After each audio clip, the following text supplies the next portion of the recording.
अंग्रेज आए तो अंग्रेजी आई, अंग्रेज गए तो अंग्रेजी चली जानी चाहिए थी। क्यों हमने रख लिया इस अंग्रेजी को? अंग्रेजी में पढ़ाते हैं अपने बच्चों को, मार मार के सिखाते हैं, बच्चे बेचारे अक्सर उसमें फेल हो जाते हैं। हिंदुस्तान के बच्चे गणित में पास होते हैं, भौतिकी में पास होते हैं, रसायन में पास होते हैं, अंग्रेजी में फेल हो जाते हैं। होना ही चाहिए उनको अंग्रेजी में फेल, क्योंकि अंग्रेजी विदेशी भाषा है। मुझे आप एक अंग्रेज बताइए और दिखाइए जो हिंदी में पास हो जाए, तो मैं अंग्रेजी में पास होकर दिखा सकता हूं। जब कोई अंग्रेज हिंदी में पास नहीं हो सकता, तो हम भारत के विद्यार्थियों से क्यों अपेक्षा कर रहे हैं कि वो अंग्रेजी में पास हो? और अंग्रेजी भाषा नहीं है पास होने लायक, ये तो भाषा ही रद्दी है। इस भाषा का इतिहास जब मैंने पढ़ा, 5वीं शताब्दी में तो ये भाषा आई, माने मुश्किल से 1500 साल पुरानी है। हमारी भाषा तो करोड़ों साल पुरानी है। संस्कृत, हिंदी, मराठी, तमिल, तेलुगु, कन्नड़, मलयालम, ये तो 1500 साल पुरानी है। और दुनिया की सबसे रद्दी भाषा है अंग्रेजी, जिसकी कोई अपनी व्याकरण नहीं है जो शुद्ध हो और ठीक हो। आपको एक उदाहरण देता हूं। अंग्रेजी में एक शब्द है PUT, पुट, BUT, तो PUT पट होना चाहिए। CUT कट, BUT बट, तो PUT पट। अगर PUT पुट तो CUT कुट, BUT बुट, यही होना चाहिए ना। क्या मूर्ख लोगों की भाषा है, ग्रामर ही नहीं है। और परम मूर्खता की भाषा ये अंग्रेजी। एक शब्द है अंग्रेजी में, उसमें कहते हैं केमिस्ट्री, CHEMISTRY, केमिस्ट्री। तो यहां पे CH जो है ना, का हो गया, ठीक है। तो केमिस्ट्री में CH का हो गया, तो चोपड़ा में कोपड़ा होना चाहिए। CHOPARA है ना, उसको चोपड़ा क्यों कहते हैं? कोपड़ा कहो। और CHOPARA को चोपड़ा कह रहे हो तो CHEMISTRY को केमिस्ट्री कहो। फिर एक जगह CH का है, एक जगह CH चा है, कुछ समझ में ही नहीं आता क्या इनका हिसाब किताब है। मूर्खों की भाषा है ये अंग्रेजी। और इस भाषा की कितनी बड़ी कमजोरी है। अंग्रेजी में एक शब्द है SUN, माने सन, माने सूरज। अब किसी भी अंग्रेज माई के लाल को मेरी चुनौती है कि इसका दूसरा शब्द अंग्रेजी में से निकाल के लाए। SUN का पर्यायवाची है ही नहीं, लाएंगे कहां से? पूरी अंग्रेजी में सन का पर्यायवाची नहीं है, माने दूसरा शब्द नहीं है जो सूर्य को बता सके। अब हम संस्कृत की बात करें, सूर्य एक शब्द है, दिनकर, दिवाकर, रवि, भास्कर, मार्तंड, 84 शब्द हैं हमारे पास संस्कृत में। अंग्रेजी में एक ही है। एक शब्द है अंग्रेजी में मून, एक ही है, चंद्रमा। और हम संस्कृत में 56 शब्द हैं चंद्रमा के लिए। अंग्रेजी का एक शब्द है वाटर, माने पानी, वो अकेला एक ही है। वो नदी का पानी हो या नाले का, कुएं का हो या तालाब का, सब पानी वाटर है। और यहां भारत में हर पानी के लिए अलग शब्द है।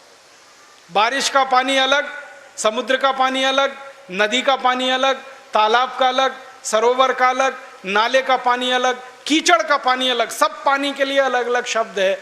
अंग्रेजी में एक ही है, वाटर। बहुत गरीब भाषा है अंग्रेजी, शब्द ही नहीं है उनके पास। कितने गरीब हैं, चाचा भी अंकल, मामा भी अंकल, मौसा भी अंकल, फूफा भी अंकल, फूफा का फूफा भी अंकल, मौसा का मौसा भी अंकल, कोई शब्द ही नहीं है अंकल के अलावा।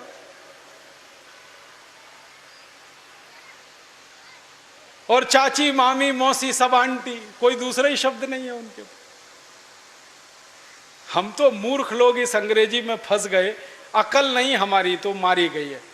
हमारे देश में जो अंग्रेजी पढ़ गए ना, अकल उन्हीं की मारी गई है। जो नहीं पढ़े वो बहुत होशियार।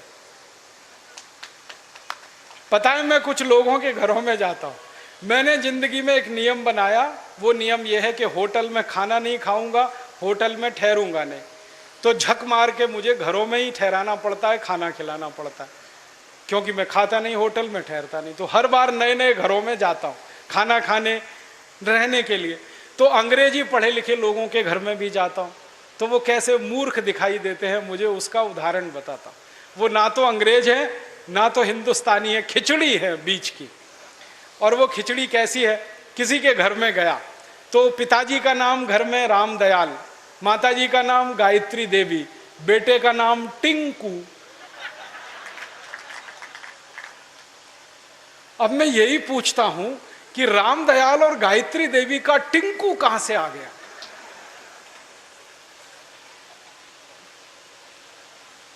फिर मैं उनको पूछता हूं आपको मालूम है टिंकू का अर्थ क्या है?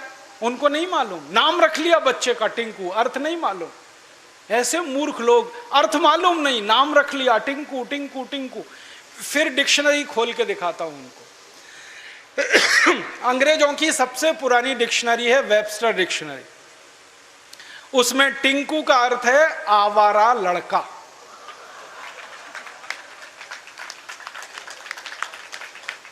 जो लड़का बाप की ना सुने, मां की ना सुने, वो टिंकू है। और हम क्या कर रहे हैं पढ़े लिखे मूर्ख लोग, आज्ञाकारी लड़के को टिंकू टिंकू टिंकू बोल बोल के आवारा बनाने की तैयारी कर। ऐसे अंग्रेजी मूर्खों के घरों में जब मैं जाता हूं तो ऐसे ही नाम मिलते हैं, बबली, डबली, डब्लू, बबलू। क्या मतलब है डब्लू, बबलू, बबली, डबली? डिम्पल, ट्विंकल, कुछ मतलब ही नहीं। कुछ भारत में नाम की कमी हो गई है क्या? और इससे भी बड़ी बड़ी मूर्खताएं मैं देखता हूं। कोई अधकचरे हिंदुस्तानी, माने आधा अंग्रेज आधा हिंदुस्तानी के घर में जाऊं तो इंप्रेशन जमाने के लिए, माने रौब जमाने के लिए अंग्रेजी झाड़ेगा। हाँ, भले गलत सलत, लेकिन झाड़ेगा जरूर, रौब पड़े उसके ऊपर। वो क्या कहेगा, हिंदी में भी बोल सकता है, वो बात नहीं बोलेगा। वो कहेगा ओ Rajiv Dixit, she is my missus. तो मैं पूछता हूं really she is your missus? क्योंकि उसको मिसेस का अर्थ नहीं मालूम। मिसेस का अर्थ जानते हैं क्या है? हर देश की अपनी सभ्यता, अपनी संस्कृति होती है, तो उसमें से निकले हुए शब्द की भी अपने इतिहास और संस्कृति की व्यवस्था होती। इंग्लैंड की सभ्यता कैसी है मालूम है? इंग्लैंड की सभ्यता में एक सबसे खराब बात है जो आपको कभी पसंद नहीं आएगी, कि वहां एक स्त्री और एक पुरुष जिंदगी भर साथ कभी भी नहीं रहते, बदलते रहते हैं। जैसे हम कपड़े बदलते हैं ना, वैसे वो एक दूसरे को बदलते रहते हैं। एक पुरुष की 20 स्त्रियां हो सकती हैं, एक स्त्री के 20 पुरुष हो सकते हैं।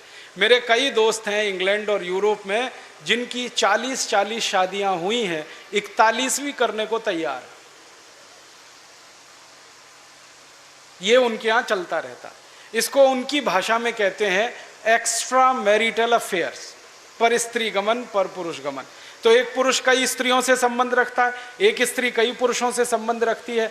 तो पत्नी को छोड़कर जितनी स्त्रियों से संबंध रखने वाले होते हैं वो सब मिसेज में जाते हैं। माने मिसेज का अर्थ है धर्म पत्नी को छोड़कर कोई भी महिला जिसके साथ आप बिस्तर में रात को सोएं वो मिसेज होती है, पत्नी को छोड़कर। अब यहां धर्म पत्नी को मिसेज बनाने में लगे हुए हैं मूर्खों के मूर्ख, पता नहीं कहां से पैदा हो। मिस्टर का मतलब उल्टा है, पति को छोड़कर कोई भी पुरुष जिसके साथ आप रात बिताएं वो मिस्टर होता है। यहां पति को मिस्टर बनाने में लगे हो। छोड़िए इन अंग्रेजी शब्दों को, इनमें कुछ दम नहीं। और एक तो सबसे खराब अंग्रेजी शब्द है, पता नहीं लोग बोलते कैसे हैं उसको, मैडम। आप जानते हैं मैडम कौन होता है यूरोप में? अंग्रेजों की संस्कृति में जहां पर पर स्त्री गमन होगा वहां वैश्यावृत्ति होने वाली है कि नहीं? पर स्त्री गमन, पर पुरुष गमन, वैश्यावृत्ति चरम पर होगी। तो वैश्याएं जो अपने कोठों को चलाती हैं, अपने वैश्यावृत्ति के काम में लगी हुई वैश्याओं की जो प्रमुख वैश्या होती है उसको मैडम कहते हैं।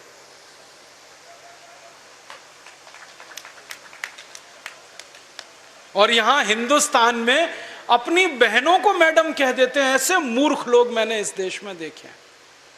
अपनी धर्मपत्नी को मैडम कहने में शर्म नहीं आती, ओ मैडम इधर आओ। और वो धर्मपत्नी को भी शर्म नहीं आती मैडम कहलवाने में, वो भी कहती है मैडम कहो मुझको। जान तो लो कि मैडम होती कौन है, फिर कहलवाओ। अपने भारत में कितने सुंदर सुंदर शब्द हैं। श्रीमती, श्री माने लक्ष्मी, मति माने बुद्धि, बुद्धि माने सरस्वती लक्ष्मी। तो जहां सरस्वती लक्ष्मी एक साथ निवास करे वो श्रीमती, उसको हमने मिसेस बना दिया। ये मूर्खाधिपति हमारे देश में, अंग्रेजी पढ़े लिखे, इन्होंने बड़ा सत्यानाश किया, बेड़ा गर्क किया इस देश का। इस अंग्रेजी भाषा ने किया, फिर इन्होंने और ज़्यादा किया। मेरा आपसे हाथ जोड़कर निवेदन है, इस अंग्रेजी भाषा में मत फंसिए, कुछ इसमें रखा नहीं है, दम नहीं है। कभी कभी तो मैं लोगों के घरों में जाता हूँ, इतना गुस्सा आता है मुझे। कभी कभी अंग्रेजी पढ़े लिखे लोगों के घर में जाता हूँ तो छोटे छोटे बच्चे होते हैं ना, उनको उनके माता पिता कहते हैं देख बेटा अंकल आए हैं, जरा पोएम तो सुना। मैं कहता हूँ भाई मैं अंकल नहीं हूँ, मुझे या तो मामा बना लो या चाचा बना लो, दोनों में ही आपका फायदा है, मेरा भी फायदा है। मामा बनो तो भी फायदा, चाचा बनो तो भी फायदा, अंकल में तो कुछ रखा नहीं है। फिर उनके माता पिता को कहता हूँ ये आप इनको पोएम क्यों सुनवाते हैं, कविता सुनवाओ ना। तो उनको पोएम और कविता का अर्थ ही पता नहीं है, पोएम अलग है कविता अलग है। अब वो बच्चे चालू हो जाते हैं टेप रिकॉर्डर की तरह से और पोएम सुनाते हैं मुझको, rain rain go away come again another day little baby wants to play. अब मैं बच्चे को पूछता हूं तुमको मालूम है इसका अर्थ क्या है, नहीं मालूम। किसने सिखाया, मम्मा ने सिखाया। मम्मा को पूछा आपको अर्थ मालूम है रेन रेन गो अवे, नहीं मालूम। किसने बताया, टीचर ने बताया। टीचर को पूछो, उनको भी अर्थ नहीं मालूम। तो रटाया क्यों फिर बच्चे को, अर्थ ही नहीं पता। फिर बच्चों को मैं बताता हूं देखो इसका अर्थ ये है, बारिश बारिश तुम चली जाओ मत आओ क्योंकि मुझे खेलना है। माने छोटे बच्चे को खेलना है, इसलिए वो बारिश को कह रहा है बारिश बारिश तुम चली जाओ यहां मत आओ क्योंकि मुझे खेलना है। अब ये बच्चे कविता गा रहे हैं, बारिश बारिश तुम चली जाओ यहां मत आओ मुझे खेलना है, और ये ईश्वर से प्रार्थना के रूप में कविता है। करोड़ों बच्चों ने ये कविता गाई और ईश्वर ने सुन ली तो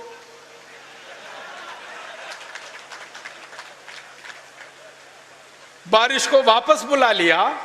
तो क्या होने वाला है, बारिश नहीं होगी। बारिश नहीं होगी तो सूखा पड़ेगा, सूखा पड़ेगा तो आप भी भूखे मरेंगे, मैं भी मरूंगा, किसान भी मरेंगे। इतनी अकल नहीं है हमको, ये रेन रेन गो अवे कितनी खतरनाक चीज है। हमारे भारत में 60% खेती बारिश पर होती है, 40% खेत में ही सिंचाई की व्यवस्था है। जब 60% खेती बारिश पर हो तो बारिश ज्यादा होनी चाहिए इस देश में। ऐसी कविताएं हम बच्चों को क्यों नहीं सिखाते। लेकिन वो कविताएं मातृभाषा में हो सकती हैं, अंग्रेजी में नहीं हो सकते। मैं एक मराठी मातृभाषा की कविता सुनाता हूं आपको, अर्थ बहुत सीधा है उसका। वो कविता है, ये रे पाऊसा तुला देतो पैसा, पैसा झाला खोटा पाऊस आला मोठा। ये रे माने आओ आओ, जल्दी जल्दी बारिश तुम आओ। पाऊसा माने बारिश, मराठी में कह रहे हैं बारिश बारिश तुम जल्दी जल्दी आओ। नहीं आओ तो मैं पैसा देने को तैयार हूं, तुम आ जाओ क्योंकि मुझे बारिश की जरूरत है, क्योंकि खेत को पानी की जरूरत है, क्योंकि 60% खेती बारिश पर आधारित है। तो भारतीय कविता बारिश को बुलाने वाली होती है और अंग्रेजी कविता बारिश को भगाने वाली होती है। क्योंकि इंग्लैंड में मौसम खराब रहता है, कभी भी बारिश आती है, इसलिए वहाँ के बच्चे कहते हैं रेन रेन गो अवे, क्योंकि बारिश का कोई भरोसा नहीं।